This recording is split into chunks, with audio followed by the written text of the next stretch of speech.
Hi everybody and welcome to another live stream with me, Martin Twycross, the Mediumship Clinic live question and answer class. Welcome to those who are joining us in the class. If you would like to just pop your name in the chat box and say hello, and also let me know if you can hear me okay. I did have a problem with the microphone. I had to reset all the settings tonight, so I'm hoping you can hear me loud and clear as always. So welcome to Catherine and 305 Paranormal. So the purpose of the Mediumship Clinic is for you to ask me any questions you like on mediumship, development, the psychic, spiritualism, or any other topic within reason. If I can't answer, I'll just tell you I can't answer. So, hi Phyllis. So at the moment I do have a sale on in my store. If you're interested in my products, there is a Black Friday sale on currently in my store. There's 10% off site-wide until Saturday the 6th of December, so it runs for just under a week.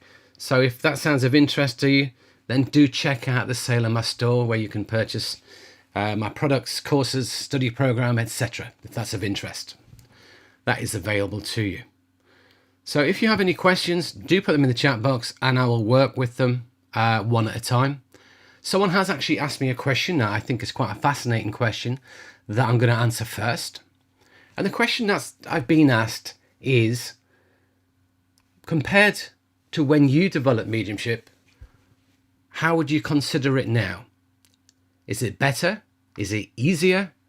Is it worse? Is it harder? And I had a good old think about this question.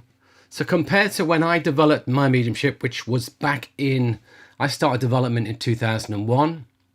I began working as a medium in 2003, but I was pretty much in development, going to courses regularly all the way through, I'd say, till about 2012, 2013. And so I'd say I was in development in the 2000s, if you will, versus currently. If I was looking for development now, would I find it easier? Would I find it harder? Would it be better? Would it be worse? So back when I developed, the main way of being taught was face-to-face because we did not have opportunities like this to come online. We didn't have the ability to go on Zoom. We didn't have the ability to do this on YouTube. There's no such thing as YouTube Live. You couldn't do online classes. I think online classes started in about probably 2010. I know SNUI was one of the pioneers of online classes. I think I began working for them in 2009, where we used to type in. I had to type. It was a chat room where people literally typed in at their computer, and it was slow. And then it moved slowly to audio, and then over time video came in. But really, the video didn't kind of come in properly, I'd say, till about maybe 2012 or later for many people. And back then there was no such thing as Zoom. You have to use webinar programs. So really, the advent, if you like, of online teaching didn't start until a decade after I started my own journey. So back in the day when I was in development, you had to be doing it face to face. You had to go along in person. You had to go to a circle. You had to go to a course. You had to go to a day's workshop. And to a certain degree, you were reliant upon what you had locally. If you had a good teaching locally, then it was much easier to develop than if you didn't have great teaching locally. Sometimes you'd have to travel further afield. And many of us, we would go to the Arthur Findlay College at Stansted because that was a good source of getting quality teaching. So back when I was doing my own development, I was lucky enough that I was part of a good church with good tutors, good circles, and we had a lot of good teachers come to our church as well to run workshops. And there was other churches nearby that did workshops as well. And as I say, I was within reasonable driving distance of Stansted Hall. So that was another option. So back then, that's how it was done. It was all done in person. But that meant you couldn't go to a class every day of the week. You couldn't do a circle every night of the week. It just wasn't possible. If you were lucky, you maybe got 2 classes in 1 week if you were really lucky. But on average, within an average church, maybe there'd be 2 or 3 classes a month. If you're lucky, you'd maybe get to go to 1 workshop a month. And if you're lucky, you'd do maybe 1 course a year. A residential, possibly 2 if you're pushing the boat out. So that's how it was for me in my day. Whereas now, There is a lot more available. There's a huge amount available online. I'm talking to you now through YouTube Live. How wonderful is that? There are huge numbers of online classes available. There are huge numbers of online circles available on Zoom and in various other rooms as well. You can do it in all sorts of different programs, absolutely. So there's a lot of opportunities. Are there a lot more people teaching now? Absolutely. Is there a lot more competition? Yes. Is it sometimes harder to find good tutors? Well, I'd say it was always hard to find good tutors in the first place. So it's probably no different now. There's just a lot more people teaching, and you may have to look a bit harder to find the ones that resonate with you. You may have to kiss a lot of frogs before you find your prince, as we used to say with teachers. And not every teacher is going to be the right teacher for you. Absolutely. I get that. I see that. I went to circles, classes, courses with people, and sometimes you resonate brilliantly with them and it's great and you love it. And other times it's just not your cup of tea. I would say back when I did my own development, there's a lot more what I would call circles, where it was more of a social get together. There was no real work took place. People got together, shared a cup of tea. They got together and then maybe everyone got an angel card and said a few nice words to each other, but no real mediumship, no real work of psychic depth took place. That's the important point to recognize. Okay, so whereas now there's a lot available, but it can be a little bit harder to sort through what's right for you. I know a lot of people who've told me they've tried lots of classes and they don't really find a great deal of teaching. There's a lot of facilitated mediumship now, a lot more facilitated mediumship classes where there's not really what I call a teacher developing people.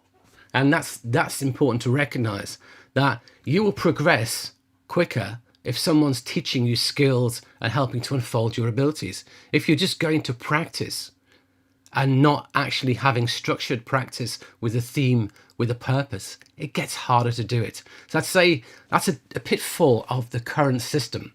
Is it that maybe it's harder to find the right quality teaching or the right quality teacher? Maybe, maybe not. So is it better now than in the past, or is it worse now in the past? And I've decided that it's probably no better or no worse. It's just different. It's probably not the answer you're expecting, was it? So I don't think it's any better or any worse. I just think that's the way it is. Everything evolves. Absolutely everything in life evolves. We all have to evolve with it. People say, oh, no, it's way better in the past. Mediums of old, oh, it's so much better in our day. But that's really just seeing the world through rose-tinted spectacles. Because for me, it's just different. That's the point to understand. But of course, there are still in-person classes. There's still in-person courses. Perhaps less of them, maybe. But they still exist, absolutely. So it depends where in the world you live. It depends what you've got access to.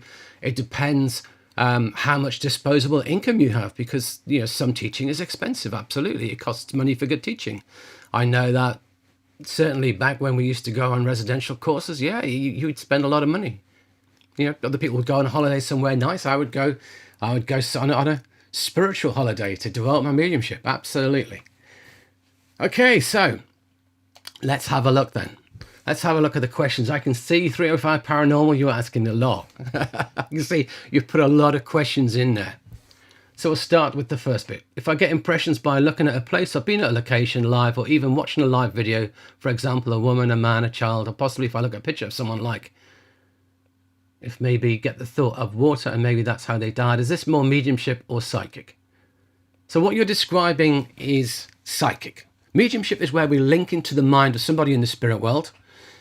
And mediumship is where we're receiving information from the mind of a deceased person in the spirit world that normally would be relaying to their loved one. That's the purpose of mediumship. The purpose of mediumship is to reunite loved ones, to bring forward evidence from that person to demonstrate they're there, and for them to share messages, meaningful message with their loved one here. Mediumship doesn't work by us randomly looking at a picture of somebody and making a link with them, because you've got no recipient. I have a video on my channel called 10 Tips for Mediumship or something similar. You can find it, it's a pretty popular one. And one of the first ones is you can't do mediumship without a sitter. You can't do mediumship without feedback. That's the most important point to recognize. It's just not possible to do that. So important to see that, to understand that. So what is psychic? Psychic is where we receive impressions through our psychic faculties.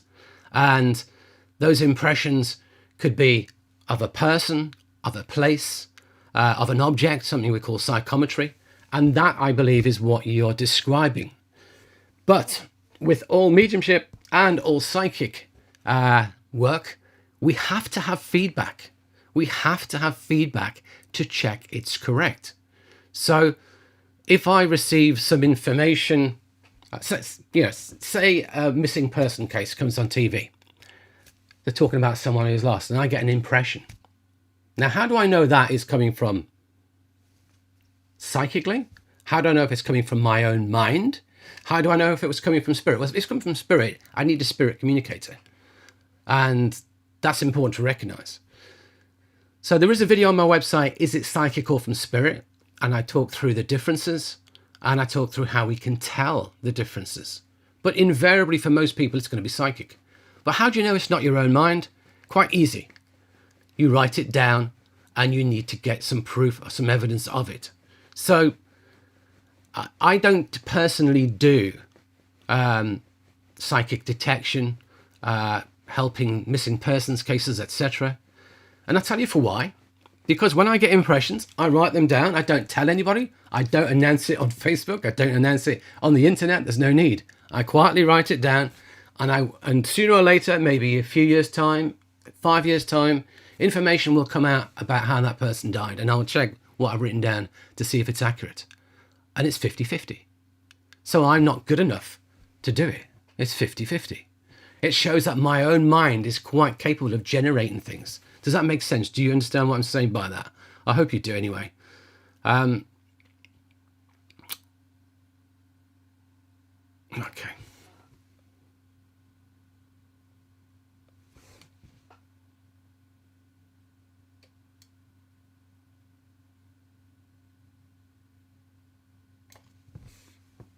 Okay, so I'm hoping that that's helped answer your question. If you've got a follow-up question, you can stick it in the chat box. Okay, next question.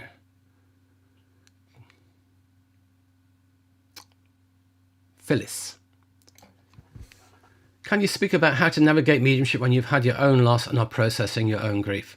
And yes, this is a difficult one. You know, as mediums, you know, at different stages in our development, we're all going to encounter loss. We're all going to encounter losing a loved one. We're all going to encounter the grief process. And sometimes it's that loss of a loved one that brings us to investigating mediumship, which was the case with me. It was the loss of my mum back in 2001, which caused me to go to a spiritualist church 3 weeks, not 3 years, 3 weeks later. And that started my journey.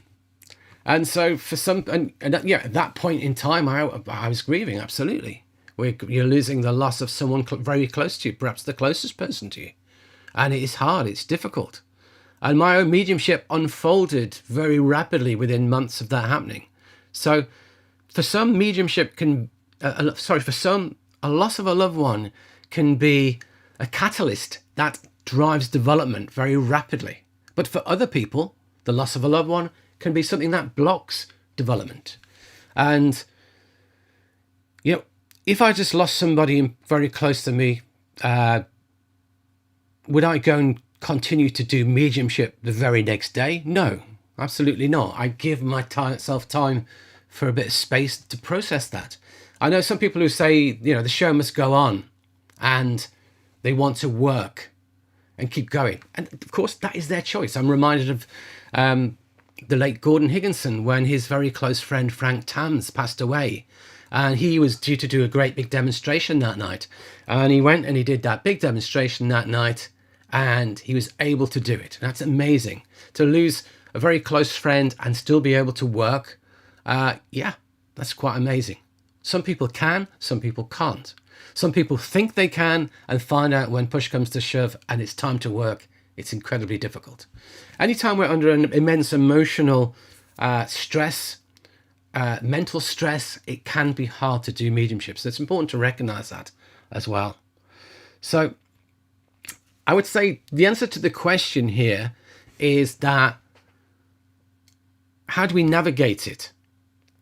It's hard, and we're all different, and there's no one size fits all answer. For some people, it will make it more challenging. For some people, as I say, it can help unfold that interest and unfold the potentials within. Some people, it's you lose a loved one and you want to have a reading to reconnect with a loved one. And some mediums I know say, oh, you can't possibly give them a reading until 3 months down the line or 6 months down the line. And what's the soonest you can bring someone through? Again, there's a video on my channel about this one, how soon can spirit come through? And quite simply, the answer is immediately. Immediately. I did a service where somebody took a phone call at 6 o'clock to say someone had just died, and at 6:45, they were coming through. They came through me, and it had only been past 45 minutes or an hour. So it can be immediately. Sometimes it takes time for the spirit person to be prepared to communicate. Generally, if they know about spiritualism, if they know about mediumship, they generally communicate way quicker. But if it's something that we're not comfortable with, it will take time. So it's impossible to generalize. And for me, if someone wants a reading, yeah, and they're in an early grief state, it can block the reading to a degree if they so desperately want the loved one to come through. Spirit will often send somebody else through to open the door for the next one to come in. But yeah, would I give them a reading? Yes. And we see how it goes. Yeah, I wouldn't say, no, you're not ready. You can't come back till 6 months. But if it didn't work well and I felt there was a lot of grief in the mix, I'd suggest they go to another medium or give it time before coming back for a reading with myself. That's how I would view it. Good. So I hope that helps with that. There's no easy answer. No easy answer. And it's, we have to gear it to the individual. There's no one size fits all.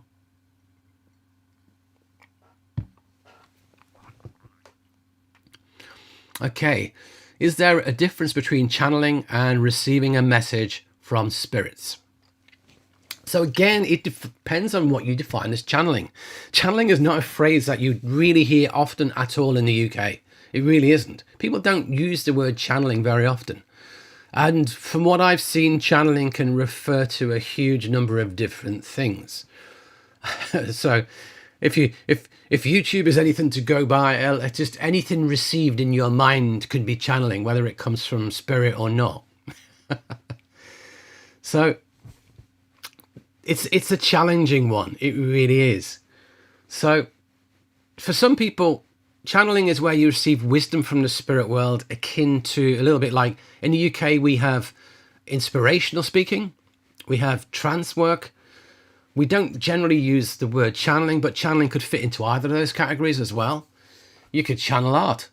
You could that could be spirit art, spirit inspired art, psychic art inspired by the spirit world, call it what you will. But so it depends on what your definition of channeling is. If your definition of channeling is receiving information from the spirit world, then is there a difference between that and receiving information from individual spirits in the spirit world? Probably not, if that's your definition. But if it's about receiving wisdom versus receiving evidence and messages that show survival, yes, I'd say that is different. For me, channeling is generally about sharing wisdom, sharing words, spoken words. It's generally, I differentiate it totally from evidential mediumship, which is where the medium is bringing through evidence to demonstrate they have a contact with somebody, because it's easy to say, I've got your mum here, and your mum's saying, prove it's me mum. How do I know it's not just your mind? I need some evidence to know it's mum. So tell me about her.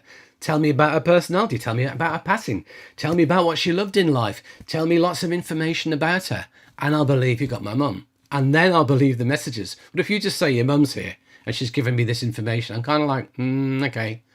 Especially if the information is generic, because you can give that to everybody all day long. So a good contact from the spirit world, whether it's in a sitting, whether it's on a platform, a gallery style reading, should consist of evidence and a message. Absolutely. And for me, that is different from channeling, I would say. So hopefully that helps.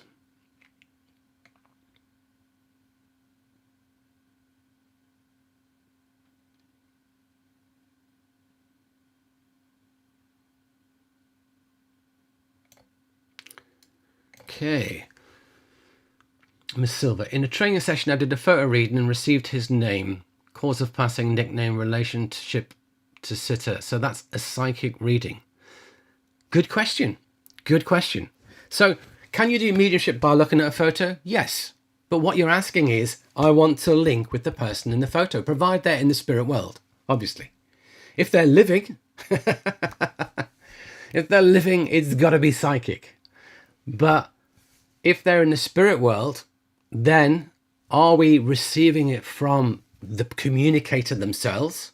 Can we get the information from the sitter's energy? Absolutely. Can we receive it through psychometry, through the person who's been holding it, thinking of them, and sharing all those memories with that photograph so that those psychic energies are embedded in the photograph? Yes. So the problem with the photo is that a photo can be worked with in a multitude of ways. We can work with it by asking for a link with spirit. We can work with it by using psychometry, psychometrizing the photograph. We can work with it by feeling into the energy of the person psychically and sensing what we get. And we can work with it by feeling into the energy of the person the photograph belongs to. So there are all those different ways of working. So for me, the best way of working with the photograph is for the person to have a look at the photograph, to see the photograph, to ask to make a link, and then put the photograph aside and make that link. And then that's spirit. But if you're holding on to it, we can't discount psychometry. If you know who the photograph belongs to and the person is there handing it to you, you can work psychically with their energy. So again, there's a lot of different ways of working with it. So only you now, armed with that information, will be able to work out whether you were doing a psychic reading or whether you were asking for a link from the spirit world. And if you're asking for a link from the spirit world with this person and you feel someone draw close to you and you give the information, that absolutely is mediumship. But if you're just looking at the photograph and sensing information, but you don't feel you've got a spirit link with them, then it's psychic. And it could be psychometry, remember, because all of that information about that person that the photo belongs to does get embedded in there. If they look at that photograph, yeah. And then we can just tune in generally and get the information psychically to a degree. That's possible as well.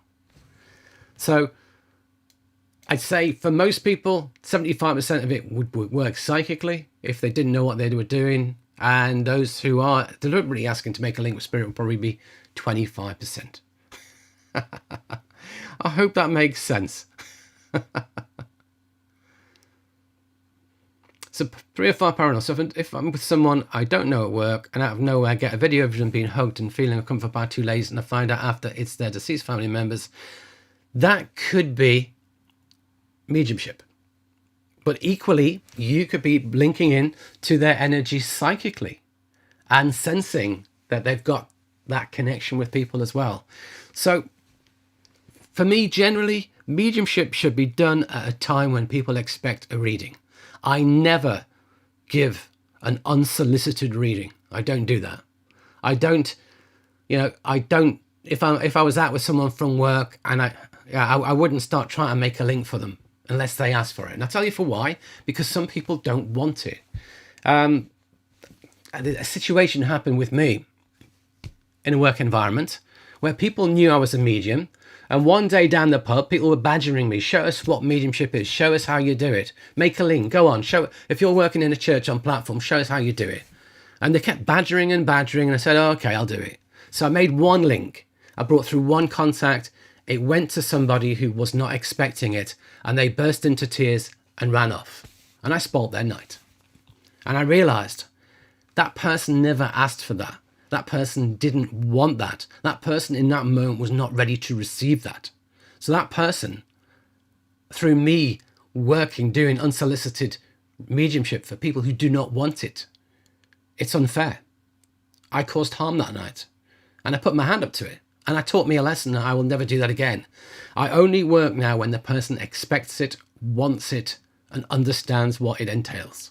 And that has to be at a set time, whether that's in a church doing demonstrations, other venues doing demonstrations, doing sittings, or in a class environment where everyone's there to learn mediumship.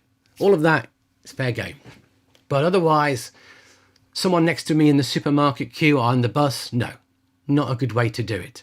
Not a good way to do it. So generally we don't want to do that. In the early stages, when we're so excited about all this stuff, sometimes we do get impressions and we do desperately want to work with them. But I would say try and let that go and try and work with the discipline. Mediumship requires discipline, and it will be a lot better than what we call the leaky tap medium, who gives a bit here, a bit there, and isn't really doing it properly. We don't want that. That's not what we want. Okay, Flufferina, will we ever know why we were given these abilities and what we are to do with them? So, is it ability given to a unique few? Are those of us who are mediums absolutely amazing? Are those of us who are mediums, are we gifted? Are we given a gift by God? Here you go. Here's a fabulous gift of mediumship. Or is mediumship a faculty that everyone possesses to some degree? For me, it's a faculty that everyone possesses to some degree, but if you have it in abundance, some people would say you're gifted. Same with music. Can everybody play music? Yes. Can everyone sing? Yes, provided you've got a voice, obviously. Can some people sing lousy? Absolutely. Can some people sing well? Absolutely. If they can sing brilliantly, have a beautiful voice, we'd say they're gifted. It's no different with mediumship. So we all have the abilities to a degree, but how to unfold those abilities? We have to want to work with it. Occasionally there are some people where the ability is absolutely natural, so close to the surface, it's there from the get-go. It takes very, very little to unfold it. Take the great medium Estelle Roberts. She went to my local spiritualist church, Hampton Hill Spiritualist Church, for 3 visits. And each time she was told she was a medium. On the 4th visit, she took the service with no training, no experience, no nothing, because she had that potential absolutely near surface. And she had the most phenomenal gift. Many of you will have heard of Estelle Roberts. Gordon Higginson described her as the perfect medium. She had all the gifts of the spirit, and she demonstrated them all to a very high standard. So some people, it's very, very, very, very rare, have the potential so near surface it can be done quite easily. But for most others, 99.9% or more, us mere mortals, shall we say, we have to put the time and effort into developing it. And so you have to make it a priority.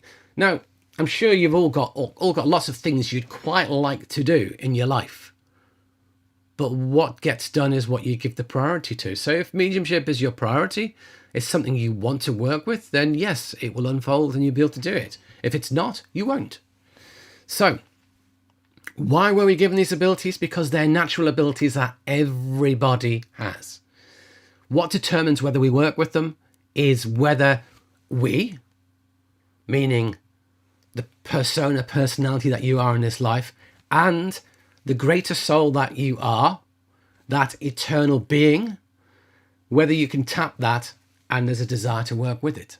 Sometimes we can go through our earthly life disconnected from our soul, disconnected from our higher self, disconnected from that part of us that is eternal. And only when we leave this world and go back to spirit world are we reconnected.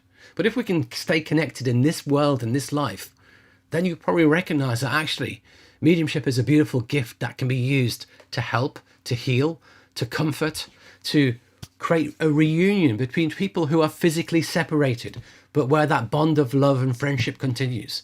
That bond of love and friendship is eternal, and we will all be reunited with those we care about, love, and have that friendship and family ties with.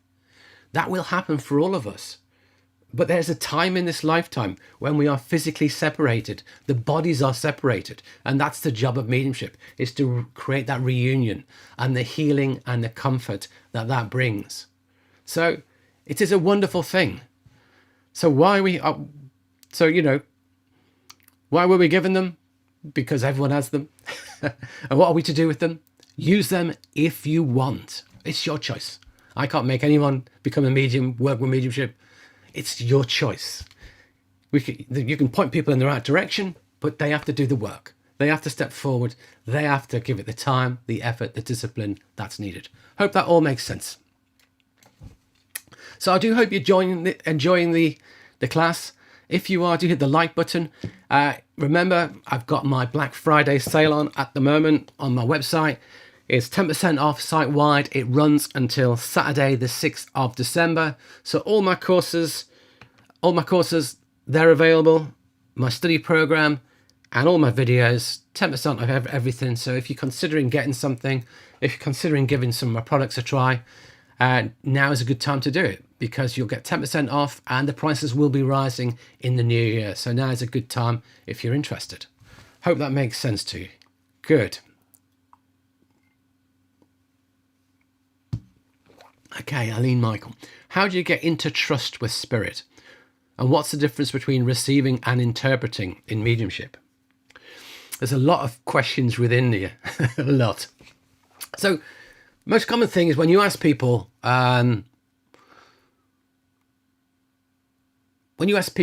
what they want, most people say trust and confidence. Very, very, very common. And it's like, do you trust the spirit world? Do you think the spirit will lie to you? Do you think the spirit will give you the wrong information? Do you think the spirit world will want to make you look stupid? That simple answer is absolutely not. Spirit will always work with us with integrity, and they are never going to do anything that's going to cause problems for us. So who don't we trust? Do we trust the spirit world? I'd like to hope people do.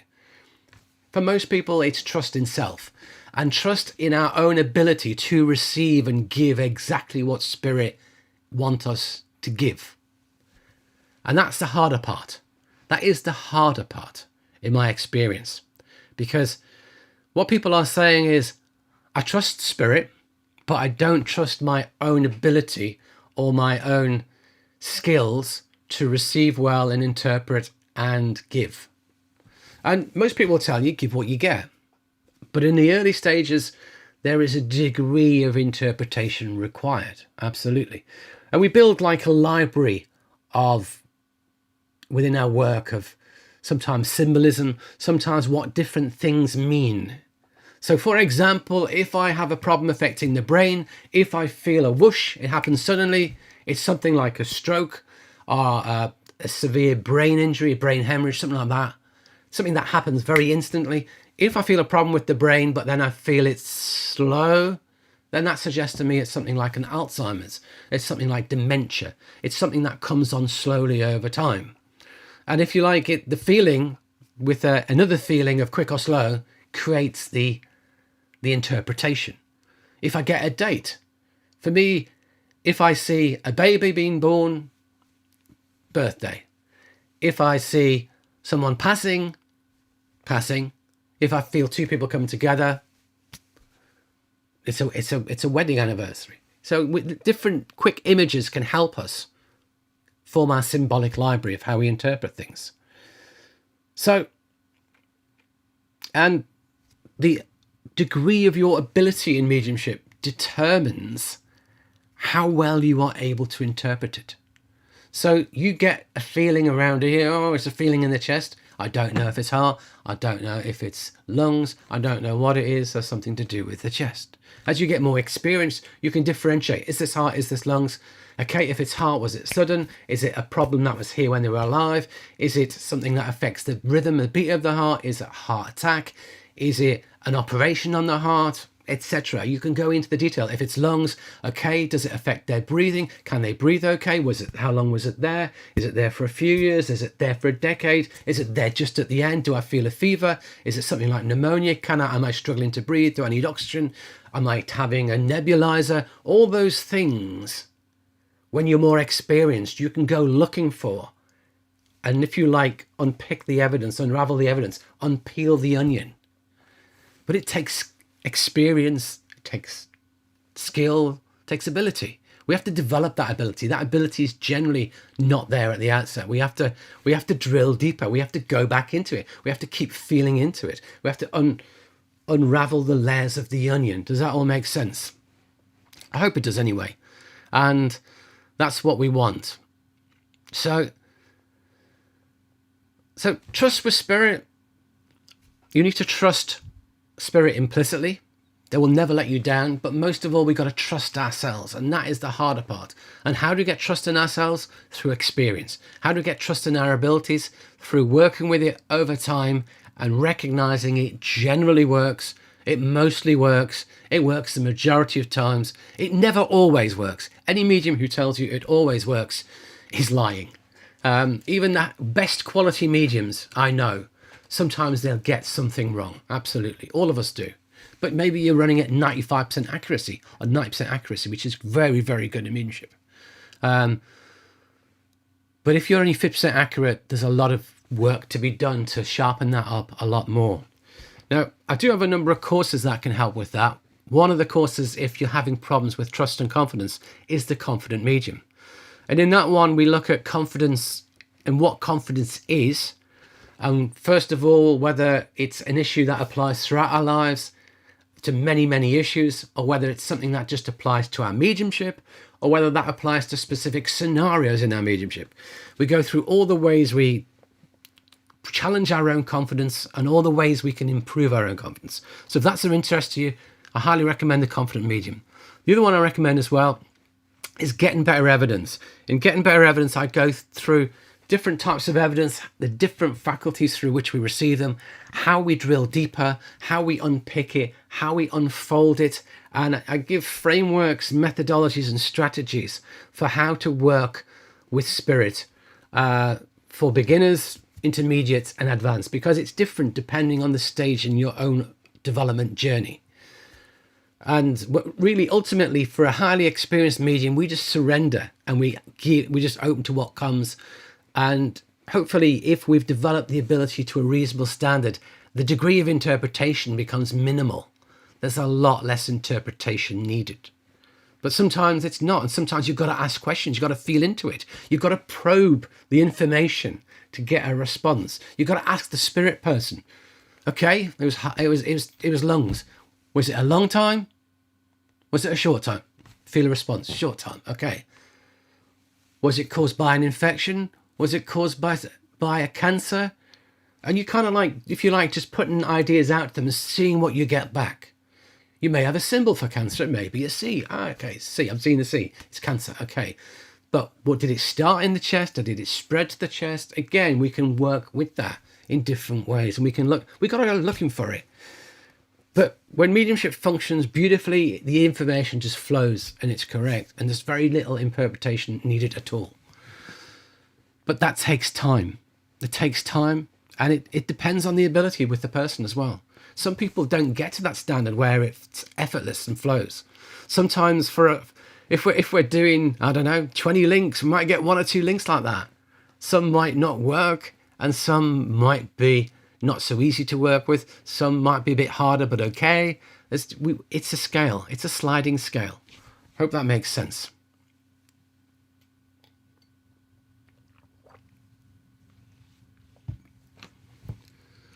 Bernie, most people would love a spontaneous message. It depends on the quality of the spontaneous message you get.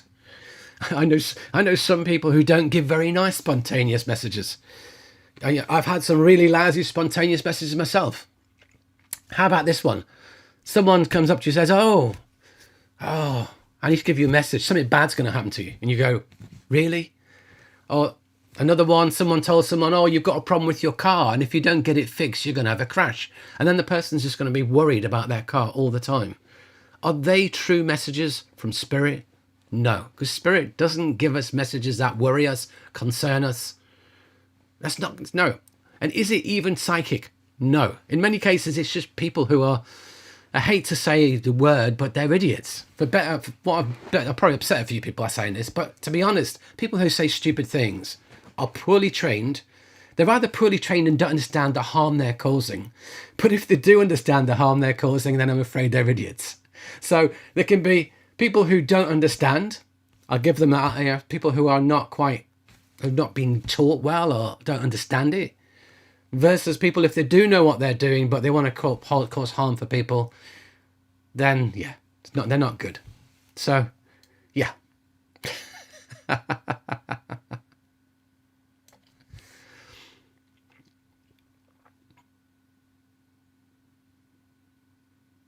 Belinda, is there a dictionary of symbols for mediums? No. And should there be? No. Why? Because your symbolism will be different to somebody else's symbolism. Your symbolism will not be the same as mine. Your best way to set up symbols is to sit and send thoughts to your guides and tell them what you'd like your symbols to be and what you'd like them to mean. And create your own dictionary with your own spirit team. That's the best way. But some people say, oh, the spirit's on the left-hand side. It means it's on its family, and it's on the left, right-hand side, and it means its friend, and or they're in the front or in the back, and they've got all these complicated systems. And I tried that. Doesn't work for me at all. Never would work for me in a month of Sundays. So that's not, it's a form of symbolism where they appear, but doesn't work for me.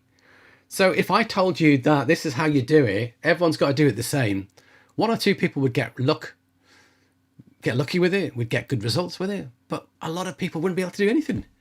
And guess what? If you can't do anything, you'd think I'm an idiot teacher, wouldn't you? You'd be like, oh, an idiot. He's teaching me this stuff that doesn't work. And this used to bother me, that people would tell you this is how it is. And it's not. What works for one person doesn't work for another. We're all unique. How our brains work is unique. How our consciousness works is unique. How we process information is unique.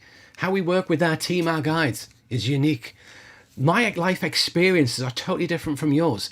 The life experiences that spirit can draw upon within me to convey information will be completely different to you. We're all different. All of us are different. There's not one way to do it. There are a multitude of ways. There are as many ways as there are people. So a good teacher needs to recognize that there are huge numbers of ways of doing things. There is no one way. People who say, oh, it has to be done this way or else. It's like, no, don't be silly. Don't be silly. When we look at all the mediums of all, they all work differently in their own unique ways. Absolutely. Okay. So, coming back to the questions. Michael, what is your views on going direct to the sitter rather than communicating with spirit first and then trying to figure out who the messages are for? This is a classic example. When I first started working, I didn't have direction. I couldn't go direct to a person. I had to open up to spirit, see what comes through, and then throw it out there and see who's going to take it. But by throwing it out, it taught me a valuable skill. The valuable skill it taught me was I have to get good evidence to get down to one person. If I'm working in a room full of 50 people or 100 people and I throw generics out, I'll never find the person I want. It's just not going to work. But if I get highly specific evidence, I'll get to where I'm going and I'll find the right person if it's highly specific. So that taught me the need for specific evidence. Over time, some direction developed, but I still don't work with as much direction as other people. But when we're working, doing platform mediumship, each style has its benefits and cons. And there's a right way to do it and a wrong way to do it. Now, if you're interested in learning about this, I cover this in Better Platform Mediumship in a great deal of detail. So it's covered there, Better Platform Mediumship, if you're interested. It's also actually covered in it's a single video as well called Class 7, Mediumship Class 7, Finding Your Recipient. That one I go through the different styles of working and the pros and cons of each. I'll probably go through it a bit more in depth in the Better Platform Mediumship course than I do in that class. But that is also a part of module 2 as well of my study program. Class 7 is part of module 2. So if you do the study program, it's part of module 2 as well. So I see a lot of mediums who just choose who they want to work with and ask for a communicator for them. So, or they choose who they like the look of, or they just go to someone and work in generics. And I just sit there and listen to everyone and think, yeah, if you brought that to me, I could take everything you've said. That's not mediumship. It's not good mediumship. If everybody in the room could understand it, if you went direct to them, that's not mediumship at all, really. It's just generics. And I see a lot of mediums who work that way, and I don't like it. Mediumship should be unique, absolutely unique. And that's what we want. So And this is an example where I remember I was quite early in my mediumship career. I'd probably only been working on platform for a year or two. I was doing a medley of mediums day in a spiritualist church where there was it was mediums working all day long, maybe from 2 in the afternoon till 9 o'clock at night, 7 hours of mediumship, and a whole bunch of mediums there. And we take it in turn to go on platform for an audience of 50 or 60 people some would come in and out and come and go. And I remember sitting in the back room and one of the mediums was saying, oh, anybody who can't go direct is a useless medium. And it put my back up because it's like, that's me. You're telling me that I'm a useless medium. And I said, I don't go direct. And said, oh, in that case, you need to go back to circle and class because you're not doing it right. So I thought, okay, I'm going to come out and watch you work. So their turn to work, rather than sitting in the back room, I came out and I sat in the audience. And they were one of these classic people who went direct to somebody and just gave generics. I'm coming to you. I've got you. You know, a lovely lady in the spirit world. I feel it's mum. Is mum in spirit? Yes. Okay. Well, she's telling me this about you and that about you. And she's telling me that she liked to do this and she had some friends and everything is generic. And it's like, you know, that fits my mum. It fits me gran. It fits everybody I know. If it's everybody I know in spirit, how is that evidence? It's not. Whereas if I'm stood on platform and I've got a man here, he passes of a heart attack. Hang on a minute, there was 2 heart attacks. First one didn't take him. And I see him working in an engineering factory with a whole bunch of lathes. Who can take it? You can. Yeah, okay, you understand the lathes? Yes. And you understand the heart attack? Yes. And was there 2? Yes, there was the first one that he didn't pass with. Brilliant. That's mediumship. The other one isn't. So I hope you understand what I'm saying. So the whole point is, though, that which is best? They both have their benefits, but the right way of going direct for me is to get some information first. And so I've got a lady here. I know this lady passes with breast cancer. I know this lady is a very close friend of somebody here, and she's young. She's in her late 40s, and she has young children, aged maybe, I don't know, 12, 13. And she passes, and I feel I'm coming to you, and it's your friend.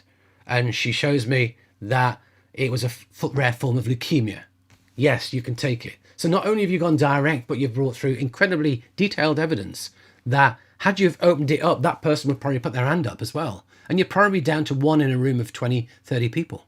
So it's good mediumship anyway, but you've gone direct as well. And that's what we want. And how do you develop direction? Through time, effort, experience. And again, some mediums say, oh, there's a light above this person's head. I would love the light above the head. That's the holy grail for me. If spirit can just put a light on someone's head, brilliant. I'd love it. Some of the people say, well, imagine spirit walking out towards the people. There are a whole bunch of different strategies, tools, and techniques to find your recipient. And yet again, if you're interested in the course on platform, Better Platform Mediumship, I go through all the different ways we can do it. I talk about some of the great mediums of old and the way they had it. And I talk about, not every way will work for each person, but we have to find what works for us. But there are tips and tricks I can give that help you to find out what works best for you. Does that all make sense? Okay. So going direct versus throwing it out, a good medium should be able to use all of it. And someone like Gordon Higginson, who was a highly experienced medium who could go direct, he didn't always go direct. Sometimes he went to an area, because when you go to an area, it involves everybody. Everyone's thinking of their loved ones, and there's that excitement that gets given to the process. If you go direct, everyone's thinking, is it for me? Is it for me? Is it for me? Oh, you're onto them. Okay, it's not for me anymore. Whereas when you throw it out, everyone's thinking, is this my loved one? Yeah, that fits. That fits. You've got their interest. You've got their power.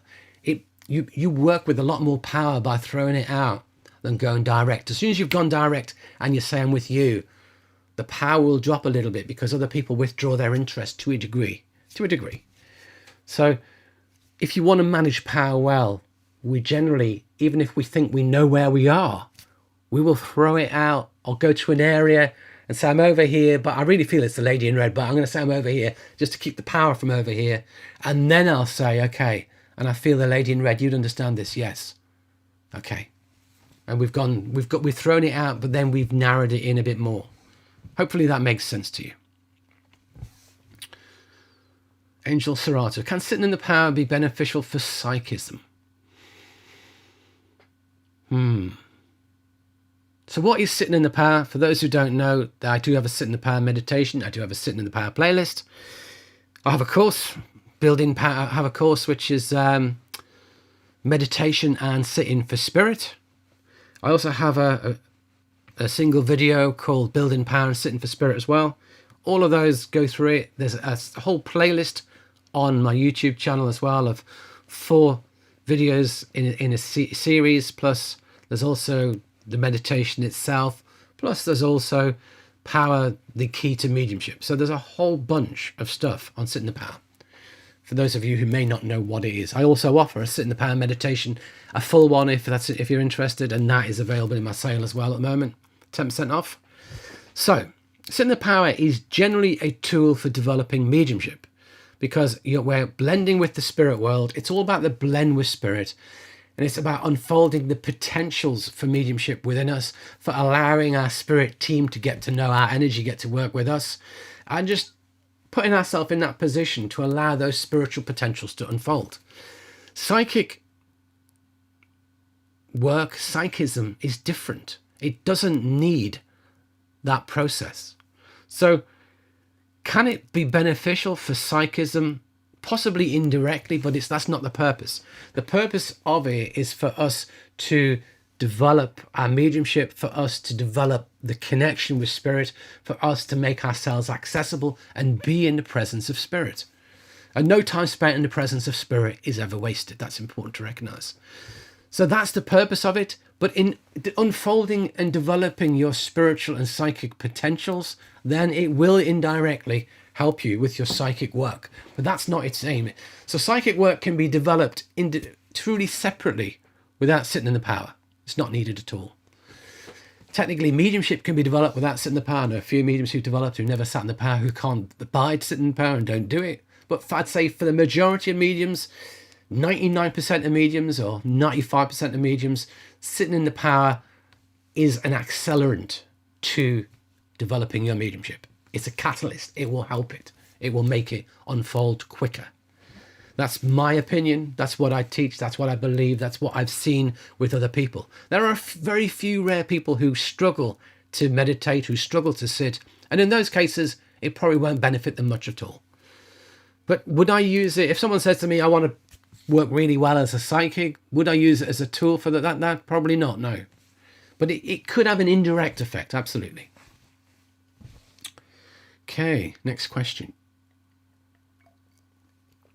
Aline, can pressure derail your connection with spirit? Absolutely.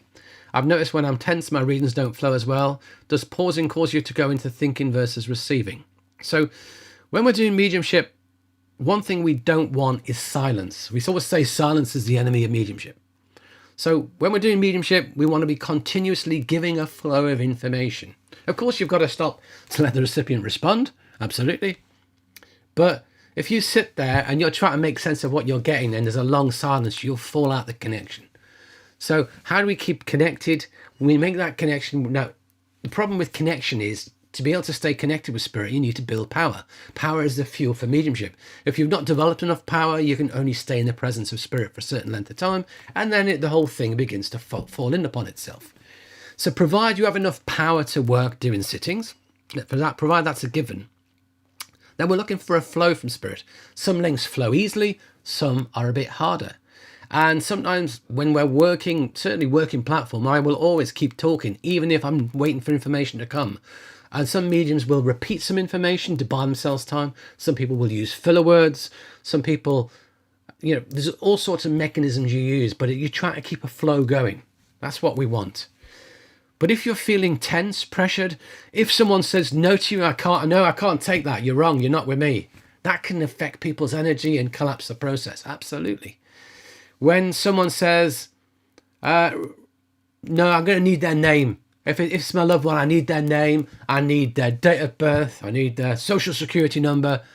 No, mediums can't get it. And that kind of pressure will totally collapse it. I get that, I see that. So pressure absolutely will derail your mediumship.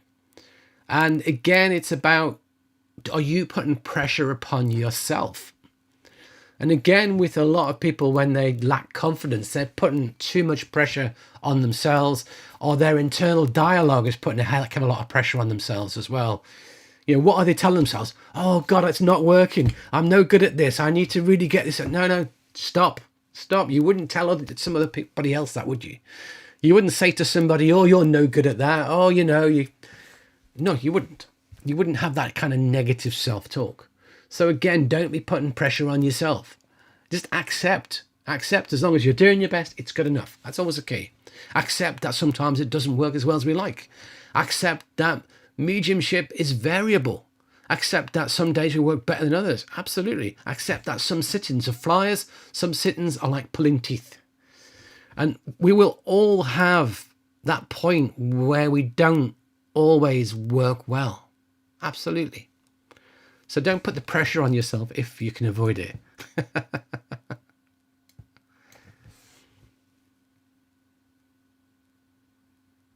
Michael, I believe going direct to the sitter, whether you have 50 or 100 people in the congregation, creates a link to their loved ones immediately who are sitting in wait to communicate through the medium. So one way of working that some mediums use is they choose who they want to work with, and then they ask for a communicator for them. So I'm coming to you now. Can I have one of the people who links to this person here? And that is a way that some people work, but I don't ever teach that, and I'll tell you why. Because Spirit know the needs of that audience. Spirit know who is the best to communicate that evening. Spirit know what needs to be communicated. If I start picking and choosing who's the one who gets the link, then what I'm doing then is I'm overriding potentially Spirit's wishes. And what's actually happening is I'm actually saying I know better than the spirit world. And I don't. I've told this story thousands of times, not thousands, quite a lot. But one of my earliest services where I worked by myself, I had to do a service, a midweek service, which was over an hour's mediumship by myself. First time, I used to go out with other mediums to begin with. And it's a bit like stabilizers. You know, you're riding a bike and you have stabilizers, you can't fall off because you've got other people. And if it's not working for you, they can come in, do a link. It's okay. It's fine. So I wondered that one day, maybe when I'm working by myself, maybe it won't work. And so one evening I'm working at a church for my very first service, midweek service that lasted over an hour of mediumship. My first link went to a lady, great. I opened to another link from Spirit, went to the same lady. Okay. Third link, same lady. By which time I was saying, Spirit, we've got to move. This is not good. Fourth link, same lady. Chairperson saying, Martin, you've got to move. You've got to move. You can't keep giving this lady messages. I'm saying, Spirit, we've got to move. Fifth link, same person. By which point I was just thinking, this is just going horribly wrong. I knew one day would all go wrong, and today's the day. And afterwards, the chairperson said to me, I'm really sorry, Martin, can't book you again because you don't know what you're doing. You went to the same person for the first 5 links. And luckily, after the 5th link, the person got up and left, which was great because I couldn't give them, then I could go to other people after that. But I drove home cursing Spirit, waving my fist at Spirit, saying, what did you think you were doing? You've made me look an idiot. I've lost my bookings now with this church because of going to this person 5 times. And then later on, I met this lady in another church, and she came up to me and said, I want to come and find you and thank you. And I said, why? And she said, well, do you remember in that church you gave me all those messages? I'm like, you're the lady I give the messages to. Okay, I do remember that, yes. And she told me, I was at rock bottom then. I really didn't want to be here anymore. My life was in such turmoil. I was so depressed. I didn't want to be here. And you brought through all my loved ones who meant the most to me. And the messages were really positive and uplifting. And it turned me around. And I was like, wow. So I'm there saying to Spirit, we can't go to this person. What are you doing? You idiot, Spirit. You don't know what you're doing. And Spirit are saying, this person has a need. We are doing the work that it needs to be done. You're the channel. And after that, I'm like, right, Spirit, you know what you're doing. I'm the idiot. You know what you're doing. I'll leave it in your hands, and we work. So if I was choosing who in the audience is getting the message and who is not, I may not go to that person. I certainly wouldn't go to them 5 times. No way. And then the work that Spirit needs to achieve can't be done if I start interfering. So that's why, personally, I don't choose. I know some mediums who do, but it's not my style. It's not what I teach. I teach that we are working on behalf of the spirit world. We are ambassadors for Spirit. We are doing their work that they wish to communicate. So we basically We allow whoever spirit wish to communicate and bring forward to work with us, rather than the other way around. I know some people who look around the audience and like the look of people, or just go back to the same people they've always worked with and bring back the same evidence that they worked with last time, which we call hot reading. It's cheating. It's cheating if you give someone the same information that's stored in your memory. It's not good. Sometimes I'm working and I go to somebody and they'll say, oh, you gave me that link last year. You gave me the same person last year. And I'll go, did I? I can't remember. I do so many contacts, I can't possibly remember them. So I say, okay, well, have I given you some new information tonight that's different from last time? Oh, yes. And if they said not yet, I'll say, okay, right, we want new information. I want to prove that I've got this link and it's not recalled memory. I'm not just working from what I remember. I don't personally remember anything. I don't remember the names, the faces of people or names of people, never mind spirit communicators. So I haven't got a chance, basically. And sometimes people come to me at the end of a service and they'll say, oh, you gave me that link at the beginning. And I'll go, did I? Okay. And I can't even remember what I've done at the beginning of the service because we're in a slightly altered state. And then they assume you remember everything you've said, and I don't. Because if I remembered it, it wouldn't be good. So when it's come through me and it's gone, it's not for me to hold on to it. Okay, the amazing messages or highly unusual communicators, yes, you do remember them to a degree. I know a lot of mediums who write books of all the amazing links they brought through. I can't write that book because I've forgotten them all. There's one or two I do remember. But generally, I couldn't keep writing about it unless you wrote them down on the day when it happened. No chance. Even then, I'm not going to struggle to remember it. But the thing is, that's the way I work. That's the way I teach. Other mediums teach differently. And if you work differently, I'm not knocking how you work. It's absolutely great. Everyone needs to do what's right for them.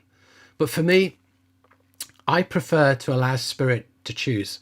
I prefer to allow spirit to do what they wish. So have we come to the end of the questions, or does anyone else have any more questions?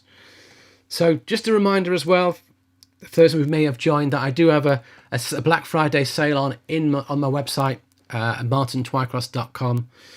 There is 10% off site-wide. It runs until next Saturday, the 6th of December. If you're interested in any of my courses, product study program, do check it out. That is available if you would like to take advantage of it. It is the cheapest prices that I will be offering this year. The prices will be going up in January, so if you want to do it, you can take advantage now. That's a good thing to do. Okay, so we had a couple of questions suddenly appear. Brilliant. Can you give yourself a reading when you want to? Sadly not, no. And can a medium bring their own loved ones through to themselves? Can a medium contact their own? I've got a video on the channel about this. Can a mediumship link with their own loved ones? And the simple answer is yes, you can, but not to the same degree as other people's. And the other problem you've got is you know your own loved ones. You know how they think. You know a lot of information about them. Spirit can't give you evidence about your own loved ones you don't know easily. Yes, they can. Like you may have to go away and check with other people to prove it's really them. But invariably, it can be our own minds. And how do I differentiate a true message from my loved ones versus what I would expect my loved ones to say to me from my own mind, from my own conscious mind or subconscious mind, which is incredibly helpful to mediumship, remember. Mediumship functions through the subconscious mind, and the subconscious mind is the creative mind. So quite often, our own subconscious mind can create messages and links for us to be helpful. They're not real. If you like, they're imaginary. Mediumship works through our imagination, so we have to be very careful. So for ourselves, it is very, very hard. So I believe that mediumship is a gift to be given away. It's not a gift to be hoarded for oneself. And I believe that mediums can't easily work for themselves the way they can work for other people for that very reason. Yeah, if I could contact my loved ones and have a communication with them in real time and know it to be true all the time, I'd probably say, to heck with everybody else's loved ones, I'll just contact my own all the time. So if you like, it's almost like a safety valve that stops mediums from being obsessed with doing it for themselves. So most mediums I know and most teachers I know can't easily link to their own loved ones. Can you feel your own loved ones around you? Absolutely. Could I feel My mum, my dad around me, my grandmas, granddads, etc. Yes, absolutely. Can I feel roughly that they'd be there supporting? Yes. But specifics, details? No. Because I already know it. It's already there in my mind. It's already there in my creative mind. I know how they think. I know what their personalities are. I know what they would want to communicate. So when I get a contact through somebody else, unexpected, if I'm in a church, if I'm chairing, or I'm in a church sitting in the audience and I get given a contact by a medium or platform, it's my own loved ones and the evidence builds to prove it's them, and then they bring through a message. For me, that is way more wonderful because I know it's not coming through my own mind trying to create it. Absolutely. Absolutely. So, can you give yourself a reading when you want to? No. I don't know very few mediums who can. And the ones who do, I do wonder if at times they delude themselves a little bit, if I'm honest. The best quality teachers I know say it's different. We can't work for ourselves the way we can work for others. It's a gift, remember, to be given away. It's a gift of, mediumship is a gift of service, not a gift of selfishness for ourselves. Hopefully that makes sense. But when you give to others, that's when you receive. When you work and give in love, that's when you too will receive contact from your own loved ones in love. Absolutely. What we give, we receive. Okay, next question. On a private sitting, is it okay to bring in more of a message reading once the sitter knows who you have versus purely evidential? Oh, yeah, absolutely. Do you have to stick to a formula or just allow? No. For me, once the recipient knows who's communicating, once I'm doing a private sitting. I get some information. I've got a lady here. I've got this lady. She's quite anxious. She's quite nervous. She struggles a little bit with people and crowds. Yeah, I understand all of that. Do you know who it is? No, there's a couple. Okay, let me work a bit more with it. Okay, give a bit more, give a bit more. Do you know who it is now? It's one of two. Okay, let's keep going. Bit more, bit more, bit more. Do you know who it is now? Absolutely, I know who it is now. Good. At that point, I don't need to keep proving them in a sitting. Provide that person has worked out where it is, worked out who it is. Now, if it's a very first sitting and they're skeptical and they want more evidence, yeah, I'll give them more evidence. If it's someone who's had loads of sittings and just want to hear from their loved ones, I will create that time for the reunion. And once they know who it is, my job is to then say, okay, why are they here? What do they wish to convey to you? What do they wish to speak of? What messages are they looking to convey? And quite often in all of that, there will be a lot of evidence as well. The nature of their relationship becomes apparent and clear. So my job in a sitting is to bring through enough information to confirm to the sitter who is communicating, and then allow them to be. Create that reunion. Surrender and let it be. So you don't have to follow a formula of, you've got to work for 20 minutes on evidence and then you do 5 minutes of message at the end. No. If it's a 20 minute or 30 minute sitting and you do 10 minutes of evidence and you give 20 minutes of message, what's wrong with that? And sometimes you'll get multiple communicators. Sometimes you keep going backwards and forwards between multiple communicators. It varies. There is no formula. You've got to find what works for you. Just don't make it too complicated for yourself. I do know some mediums who like to try and set up multiple communications in the room and try and jump between them. And for me, unless you're doing each one justice, it complicates it all.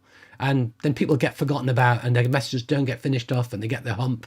And they're like, that other person got way longer than I did. I only got a few minutes and my loved one only got cut off. And it's like, what happened? So don't make it harder for spirit or harder for the recipients. Remember, the job of mediums is to create that communion and that communication. And we shouldn't be hindering that in any way. But so, yeah, there isn't a formula. Just allow. Absolutely. Sonia. I would love to hear just an estimate. How long did it take you to have your mediumship develop fully? So this is a problem with this question, because what do you mean by fully? And I'll tell you why this becomes a problem. As mediums, we never stop developing. So I've been developing mediumship since 2001, 24 years. I've been working on platforms as a medium since 2003, 22 years. Am I the fully developed article now? No, there's still more to develop. There's still more ability to unfold. There's still, and our mediumship is forever changing. One of the problems we have in life is that we think we've cracked it and we haven't. And we think, I'm there now, my mediumship works brilliantly. And mediumship is forever changing. We've got to learn to adapt to it. And I've had in the past where I've been able to get names brilliantly. I've been able to get dates brilliantly. I've been able to work with the most complex health and describe everything about people's health in great detail. And that information has come, that ability's been there, then it's, if you like, drifted back again. And it's not as strong. It still works, but not as strong. And then other things come up and work better. And I'm meant to work with those. And then they settle down and something else comes up and settles down. And what happens is all these things come into play and then kind of settle to a level. And it's all, if you like, strings to our bow. It's all aspects of our mediumship that are there to be developed, worked with, and put into the whole package. But if I was just to say, no, I only work well with this piece of evidence and this piece of evidence, and I just get that every time, I'm limiting myself. And at the points when those bits of evidence start to come down, when other bits are surfacing, if I don't work with them, my mediumship goes backwards. Many mediums go backwards because they don't adapt and adjust to the changes within their mediumship. And some mediums believe they've arrived and then they're there, they know it. And some people are beyond teaching.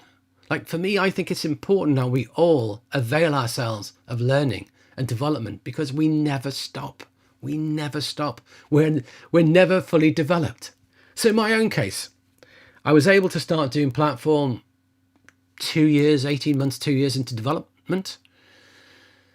I began teaching mediumship in 2005, 2006. So maybe 3 years in my development, working as a medium, I was teaching it. That helped me hugely to understand mediumship more and become a better medium myself by teaching it. Absolutely. When did I think I was fully developed? I probably thought I was fully developed in about 2004, if I'm honest. But I wasn't. Looking back now, I can see that I probably was lousy back then. So we can never really tell. Do I think I'm fully developed now? No, there's still a lot more potential that could be unfolded. So, and how long does it take for an average person to get to a certain standard? And it depends on the person. I've seen people who it takes 10 years before they're able to develop to the level where they could take a service or do a professional reading. And I've seen others that never ever achieve that. And remember, it's an ability we all have. We all have it to varying degrees. Somebody who hasn't got it to a great degree or doesn't unfold it well will be limited. There'll be a limit, a cap on how far they can go. I believe everyone can give a number of good messages. Absolutely. I believe that to be the case. But whether anyone can do professional sit-ins or whether anyone can go on to do taking a service or an evening of mediumship in front of an audience, not everybody can. So again, we're all different. And how long, with good mediums, generally, you see very good mediums can unfold quickly within 2-3 years. More common, 5, 6, 7, sometimes 10. But there's no hard and fast rules. No hard and fast rules. And it takes as long as it takes. How long's a piece of string? And it never stops. The journey of mediumship is the journey of a lifetime. It never stops.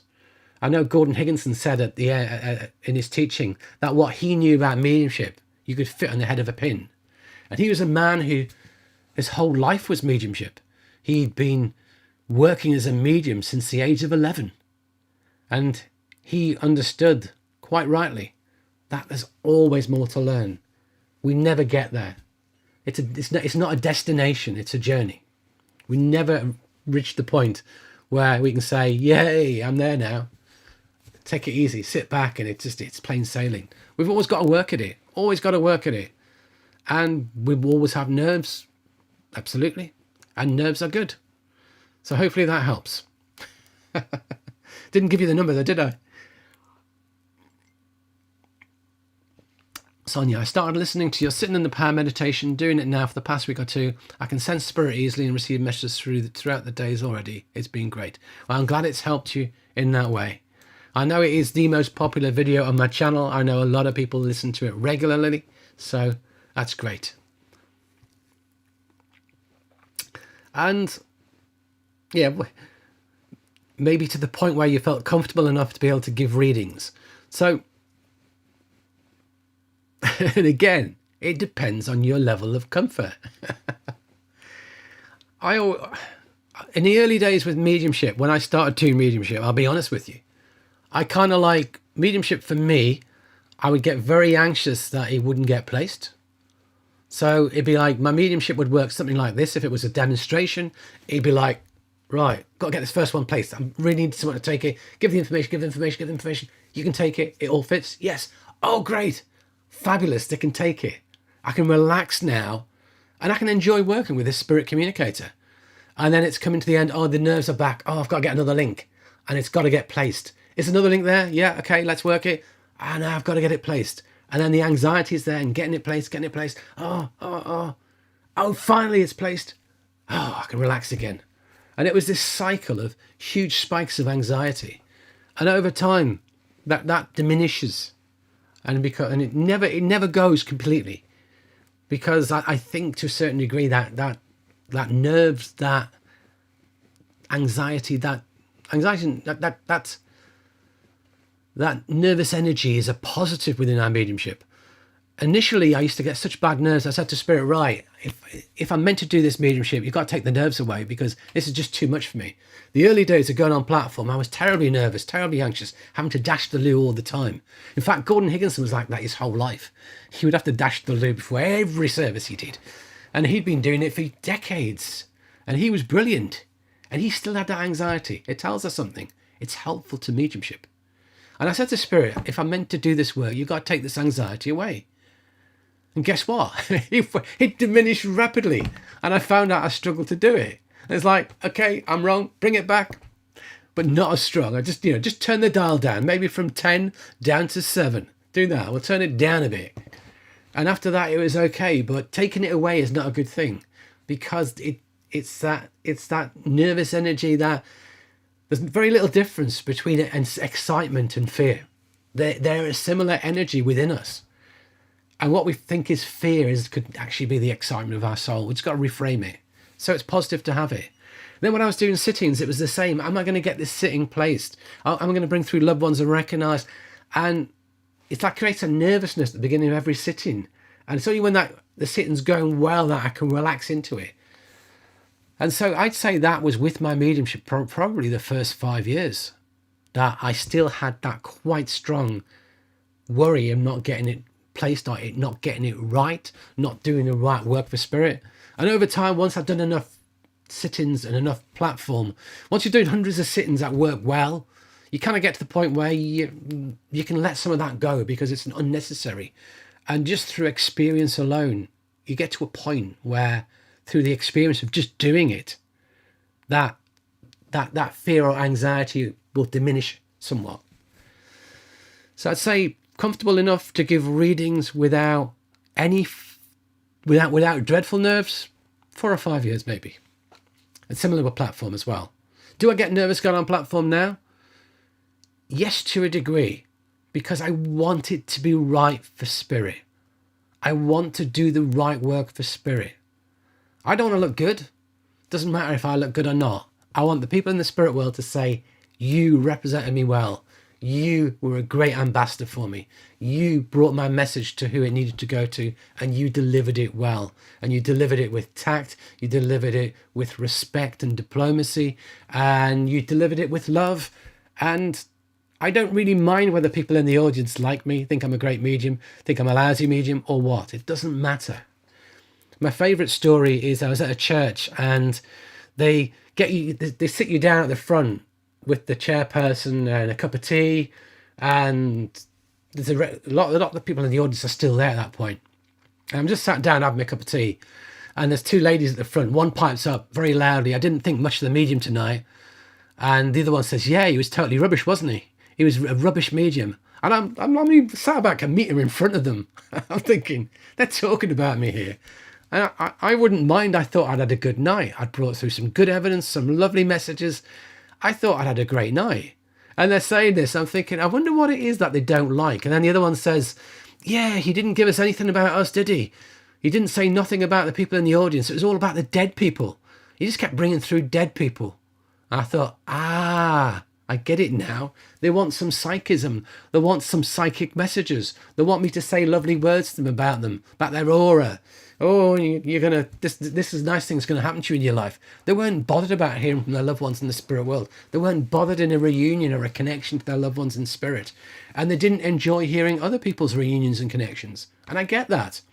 Some people go just for a message. Some people go, and some mediums do that. They just go around the audience giving everyone a takeaway little snippet message, but no real evidence. That's not how I work. My job is to build up spirit, is to create that presence, that reunion, and hopefully touch souls with it. But for the people who had messages, some of them came over to me and said, thank you so much for the message. That was my whoever, and that was wonderful. And sometimes they might say to you, that's the first time they've been through. And sometimes they'll say to you, that's the best kind of contact I've ever had from them. And that's when I think, good. And then I don't think I'm great. I think spirit is great. I think my team is great. The communicator was great. The team is great. The spirit world in creating the conditions for it to happen are great. And I played my part as being the spokesperson on behalf of them. But I recognize that it's a job of many. I'm just a cog in a machine. It's not all about me. And I think we need to remember that as well. So yes, nerves are common. Absolutely. Sophie, I attend development circles. I'm noticing some mediums there tend to offer readings where they're bringing loved ones from 3 generations ago, and I can't verify the info. What are your thoughts? It doesn't make sense, is what I would say. Some people who...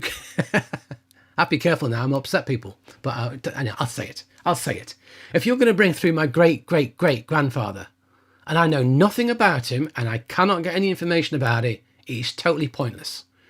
There are some people who can do mediumship and do mediumship, and there are some people who can't do mediumship, and they have to give things that can never be checked, like multiple generations back, if it doesn't make sense. And I very rarely bring through a great-grandfather, a great-great-grandfather, or grandmother or similar. And occasionally it's happened. And when it's happened, I'm like, what's going on? But the person may be researching the family tree, and the person knows that information about them, and the person is interested in their life, and it's enough to bring them back. And I'll say, I get this information, but I presume you won't know. Oh yeah, I've researched them. Yes, we know my family tree. Yes, you're right. And it's like, okay, good. So for me, if it cannot be verified, it's pointless. It really is pointless. There's no point, is there? What's the point of someone spending hours telling me evidence I can never, ever validate? Evidence I can never verify. It's pointless. And if I was in charge of a group class workshop course where someone was doing that, I'd say, no, stop the link. They don't know them. Get someone they do know. And if they can't get someone they do know, well, they're not doing the job right. So, yeah. So I don't think it's very good.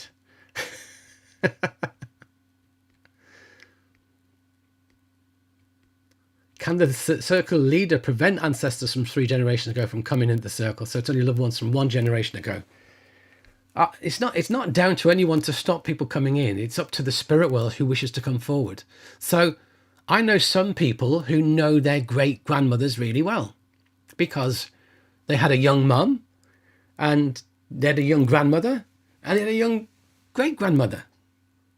And therefore, they may have lived with them. They all may have lived in the house and they all know them. And, it's somebody they care about, know, have a connection with and love. And why shouldn't we allow them through? The problem comes when there's no information that can be understood because they're so far back. That is the problem. And then basically, if they start giving you a message that seems to be quite accurate, but you can't understand any of the information coming from the spirit world, what that tells me generally is they're moving to the psychic for the message.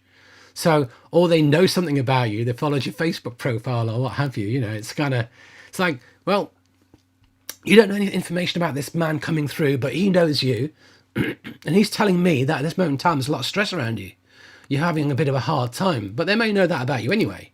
They may have read your profile and you may have posted something, or it may be there psychically in your energy to work with, like doing a psychic reading. So we've got to differentiate the evidence from the message and the psychic and separate the two out. Hopefully that makes sense. So, yeah. For me, there's no point if someone's bringing through an ancestor from so far back that can't be understood. It's just pointless. And any decent circle leader, teacher should know that as well. Okay, Twycross Studio. New to your channel. I've been practicing mediumship lightly this year. I'm starting to practice more consistently. I'm trying to connect to my great-grandfather to find his burial site. I know it's nearby, but want to try hearing from him directly. I went to the cemetery the other day, but made no progress. So if you set your intention that you would like to hear from him, and you make yourself available to mediums and to, go for sit-ins, or if you close to a church or somewhere where mediums are working, go along, he may come through. But the problem is, it's very hard for somebody to receive highly specific information. They may be able to describe something and you got to make it fit. But it's very rare that spirit would come through and saying, I was buried in North Memorial Cemetery in whatever city. It's not easy to do that. We don't get words generally as mediums. We get feelings, we get images, we get an occasional word, a bit of knowing. But you might sense that, hang on, I'm in a cemetery that is huge. That's got multiple sections. There's a big military section. It's a big military cemetery. It's got this huge, it's very, very well known around Remembrance Time because there's a lot of people go there. And it's very well known for that aspect. And it's right next to it's kind of got a building next to it where you can do research as well. That kind of information would narrow it down for you to look. Or in the UK, we might be a specific type of church it's near.